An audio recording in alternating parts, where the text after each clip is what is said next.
Hello dear friends, मैं हूं advocate Brijesh Yadav. आज की इस वीडियो क्लास में आप सभी का बहुत बहुत स्वागत है दोस्तों। डियर फ्रेंड्स, आज की इस वीडियो क्लास में हम चर्चा करने वाले हैं, जैसे कि आप लोग इस वीडियो क्लास में देख सकते हैं, मेरा जो पीछे का जो बैकग्राउंड है, इस वीडियो का जो बैकग्राउंड है वह है एक स्लम, एक झोपड़पट्टी जहां पर मैं इस समय बैठा हूं। मैं एक झोपड़पट्टी, एक ओपन प्लॉट, एक ओपन एरिया जो होता है ना, जो आउट एरिया होता है, ठीक है, जहां पर झोपड़े बसते हैं, जहां पे स्लम्स बनते हैं, राइट। मैं उस क्षेत्र में इस समय बैठा हूं दोस्तों।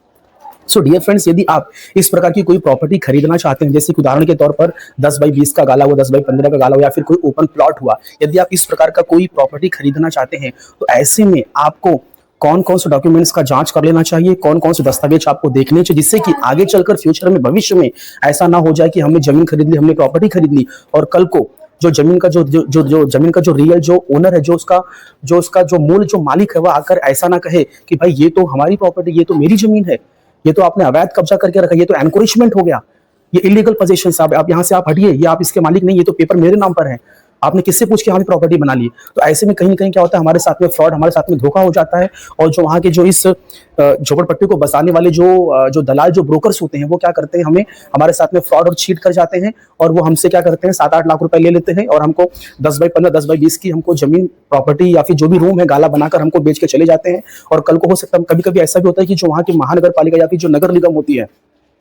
वह भी कभी कभी अपने बुलडोजर के साथ में आती है और पूरी जो जो रूम, जो गाले जो होते हैं, उनको सबको वो ध्वस्त कर देती है और पूरा वो खत्म कर देती है। और वो यह कहती है कि ये जो जमीन है, ये जमीन तो रिजर्व लैंड है, यह तो स्कूल, अस्पताल हो गया, पुलिस या फिर जो आर्मी के जो लोग होते हैं, या फिर लाइक जो पिछड़े वर्ग के जो लोग होते हैं, लाइक SC ST की जो जमीन होती है, लैंड होती है, या फिर गवर्नमेंट लैंड, या फिर सरकारी जमीन, या फिर हम ऐसा कह सकते हैं कि भाई वन विभाग की जमीन। इस प्रकार की जमीन पे क्या करते हैं, ये जो बिल्डर, जो दलाल, जो ब्रोकर्स होते हैं, ये क्या करते हैं, जो गरीब लोग होते हैं, जो पढ़े लिखे लोग नहीं होते हैं, ठीक है, जो असहाय लोग होते हैं, जिनको बोलते हैं ना 10 बाई 20 एक छोटे से रूम की जरूरत होती है रहने के लिए, वो लोग क्या करते हैं, ऐसे बिल्डरों के झांसे में आ जाते हैं और उनको पैसे देकर खरीद लेते हैं और बाद में उनके साथ में इस प्रकार का खेला हो जाता है। दैट मीन्स कि भाई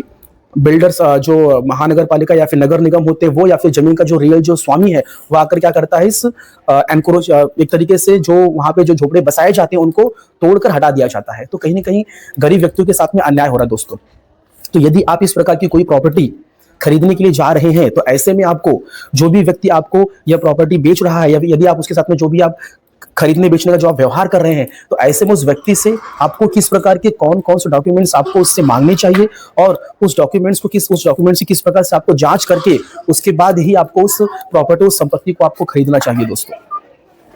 डियर फ्रेंड्स, सबसे पहले तो आप जिस व्यक्ति से संपर्क कर रहे हैं, जिससे आप इस प्रकार की प्रॉपर्टी, इस प्रकार का लैंड या फिर जमीन या फिर खुला प्लॉट या फिर 1 BHK 2 BHK कोई रूम यदि आप लेने जा रहे हैं, तो बिल्डर से किस प्रकार के डॉक्यूमेंट्स की आप डिमांड करें, किस प्रकार के दस्तावेज की आप मांग करें दोस्तों। सबसे पहले तो डियर फ्रेंड्स, यदि आप कोई प्लॉट जमीन खरीदने जा रहे हैं, तो महाराष्ट्र और मुंबई की मैं बात कर रहा हूं, क्योंकि इस प्रकार की जो झुग्गी झोपड़ियां या फिर जो भी है स्लम्स, ये अधिकतर करके ये महाराष्ट्र के जो आउट एरिया, लाइक जैसे कि नालासोपारा, विरार, बोईसर, पालघर, इस प्रकार की जगहों पर इस प्रकार के जो स्लम्स है वो बहुत तेजी से बढ़ रहे हैं। और ऐसे में कहीं ना कहीं जो हमारे मुंबई के लोग जो होते हैं, अंधेरी, बोरीवली या फिर दहिसर या फिर जो भी है, वहां के जो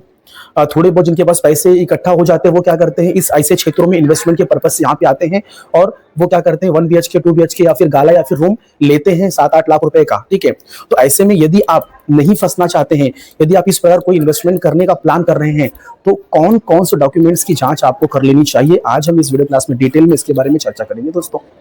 सो डियर फ्रेंड्स, यदि आप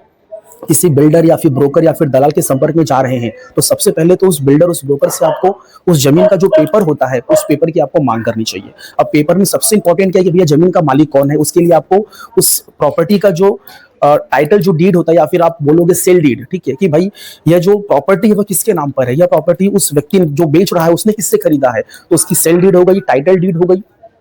दूसरी चीज, मैं महाराष्ट्र के प्रॉपर्टी की बात कर रहा हूँ, मुंबई की प्रॉपर्टी की बात कर रहा हूँ। तो यहाँ पे महाराष्ट्र, मुंबई में ना एक लोकल वर्ड बहुत फेमस है, 7-12 का उतारा, 7-12 का एक्सट्रैक्ट, जो कि आम भाषा में, लोकल भाषा में यहाँ पे कहा जाता है कि भाई प्रॉपर्टी का, जमीन का पेपर, 7-12 का उतारा, 7-12 का एक्सट्रैक्ट। तो यदि आप इस प्रकार के जो मेन, सबसे बड़ा जो मुख्य जो पेपर है, वह है 7-12 का उतारा, 7-12 का एक्सट्रैक्ट। यदि आप यह पेपर उस बिल्डर से, उस ब्रोकर, उस दलाल से या फिर जमीन का जो मालिक है, यदि आप उससे इस पेपर का डिमांड करते हैं और ये पेपर यदि आप चेक कर लेते हैं, तो कहीं ना कहीं ये क्लियर हो जाएगा कि यह जो जमीन है, जमीन किसके नाम पर है, इसका मालिक कौन है, और ये जो जमीन है ये किस प्रकार की जमीन है, ये एग्रीकल्चरल लैंड है या फिर नॉन एग्रीकल्चरल लैंड है, या कृषि भूमि है या फिर अकृषि भूमि है, या फिर ये जो जमीन है, इस जमीन का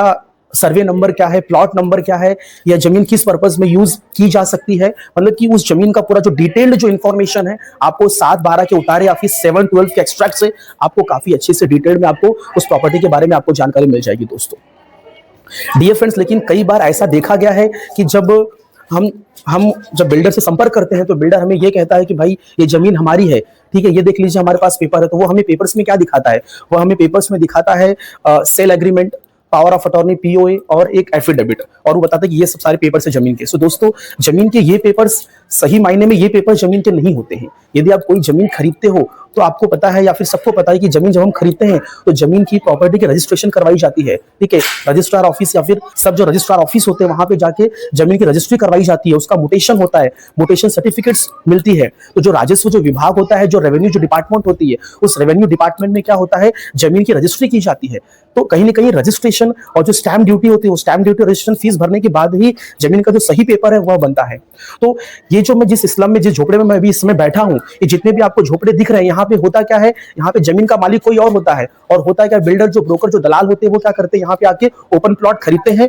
और छोटे छोटे रूम बनाकर क्या करते हैं, ग्राहक कस्टमर्स को मुंबई साइड से उनको लुभा कर लेके आते हैं, ठीक है, छोटे मोटे डाउन पेमेंट या फिर धीरे धीरे किस्तों में भरने के लिए कहते हैं। और जब बड़ा झोपड़ा या फिर बड़ा स्लम जब बच जाता है तो ऐसे में कहीं ना कहीं होता क्या है, जो नगर निगम, महानगर पालिका या फिर उस जमीन का जो मूल स्वामी होता है, जब उसे पता चलता है कि मेरे जमीन के ऊपर अतिक्रमण हो रहा है, एनक्रोचमेंट हो रहा है, तो वह क्या करता है, वह नगर निगम के पास कंप्लेन देता है, या फिर जो एनक्रोचमेंट की जो डिपार्टमेंट होती है, जैसे लाइक अपने राजस्व विभाग या फिर रेवेन्यू डिपार्टमेंट्स में वह कंप्लेन देता है। और कंप्लेन देने के बाद होता क्या, वहां से पुलिस की पूरी बल आती है, ठीक है, बुलडोजर्स आते हैं और क्या करते हैं, ये सारी चीजों को ध्वस्त कर देते हैं। तो कहीं ना कहीं जो बिल्डर्स होते हैं वो क्या करते हैं, हमें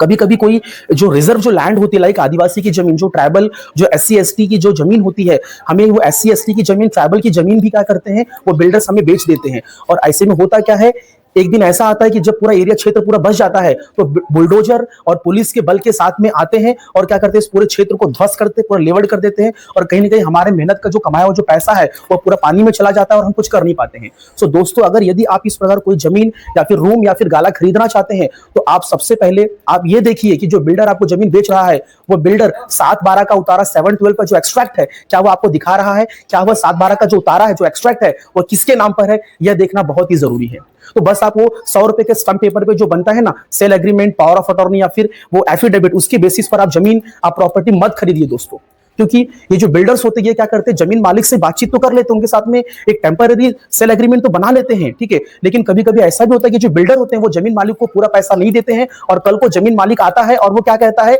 कि ये जमीन मेरी है, मुझे पैसा तुम्हारे बिल्डर ने नहीं दिया है, तो आप ये जमीन खाली करिए। तो कहीं ना कहीं हमें क्या करना पड़ता है, हमें वो जमीन खाली करना पड़ता है और जो हमने पैसे दिए हैं वो हमारे पूरे पैसे डूब जाते हैं और बिल्डर भाग जाते हैं। सो यदि आप इस फ्रॉड से, इस 420 से यदि आप बचना चाहते हैं तो कहीं ना कहीं यदि आप जिस बिल्डर से, जिस बंदे से आप प्रॉपर्टी खरीदने जा रहे हैं उससे आप 7/12 का एक्सट्रैक्ट मांगिए, या फिर मोटेशन सर्टिफिकेट्स मांगिए, या फिर उस जमीन का जो टाइटल डीड है, वो जमीन अभी मौके में, फिलहाल करंट में, वर्तमान में वो जमीन किसके नाम पर है, उसका पेपर की आप डिमांड करिए दोस्तों। तो सिर्फ स्टंप पेपर पे, पावर ऑफ अटॉर्नी और एफिडेविट, सेल डीड के बेसिस पर आप प्रॉपर्टी जमीन का आप लेखा जोखा नहीं निकाल सकते। आप सिर्फ स्टंप पेपर के बेसिस पर जमीन की खरीदी नहीं कर सकते हैं दोस्तों। और कई बार तो ऐसा भी देखा गया है कि जो जमीन के जो वो स्टंप पेपर्स दिखाते हैं वो अनरजिस्टर्ड होते हैं। पावर ऑफ अटॉर्नी, इसका रजिस्ट्रेशन करवाना कंपलसरी होता है। सब रजिस्ट्रार या फिर रजिस्ट्रार ऑफिस में, जो आपका लोकल अथॉरिटी का, जो आपका रजिस्ट्रार का जो ऑफिस, जो तलाटी या फिर जो तहसीलदार होते हैं, उनके पास इसका रजिस्ट्रेशन करवाना कंपलसरी होता है। लेकिन ये जो बिल्डर्स होते हैं ये इसका भी रजिस्ट्रेशन नहीं करवाते हैं, सिर्फ ये अनरजिस्टर्ड या फिर नॉर्मली नोटराइज करवाकर उसके बेसिस पर ये बताते हैं कि इस जमीन का मालिक मैं हूं, ठीक है, मैं बिल्डर हूं, मैं ये हूं, मैं फलाना हूं, मैं ढकाना हूं। तो कहीं ना कहीं ये जो बिल्डर्स होते हैं वो क्या करते हैं, आम आदमी, जो गरीब आदमी होते हैं, उनके साथ में 420 करते हैं। और होता क्या है, हम जैसे गरीब जो आदमी होते हैं, हमारी जो मेहनत, जो कमाई, जो पैसा होता है वो पानी में पूरा डूब जाता है। सो डियर फ्रेंड्स, यदि आप इस प्रकार के झोपड़पट्टी में या फिर स्लम में यदि आप कोई प्रॉपर्टी खरीदने जा रहे हैं तो कहीं ना कहीं आपको 7/12 का उतारा, 7/12 का जो एक्सट्रैक्ट होता है उसकी डिमांड करनी चाहिए। यदि वो 7/12 का उतारा उस बिल्डर के नाम पर है, उस जमीन के मालिक पर है जिससे आप खरीद रहे हो प्रॉपर्टी, यदि वो खुद सामने से आके यदि आपको बेच रहा है तो ऐसे व्यक्ति से यदि आप प्रॉपर्टी खरीद रहे तो फिर वो सही होगा, वो करेक्ट होगा और राइट होगा दोस्तों। सो डियर फ्रेंड्स, मेरा एक ही चीज फुल एंड फाइनल, मेरा यही कहने का मतलब है कि यदि आप जमीन खरीदने जा रहे हैं तो आपको यह देखना चाहिए कि भैया वो जमीन किस प्रकार की जमीन है। कहीं वो आदिवासी की जमीन तो नहीं है, कहीं वो SC ST की जमीन तो नहीं है, कहीं वो कोई रिजर्व, लाइक स्कूल, अस्पताल हो गया,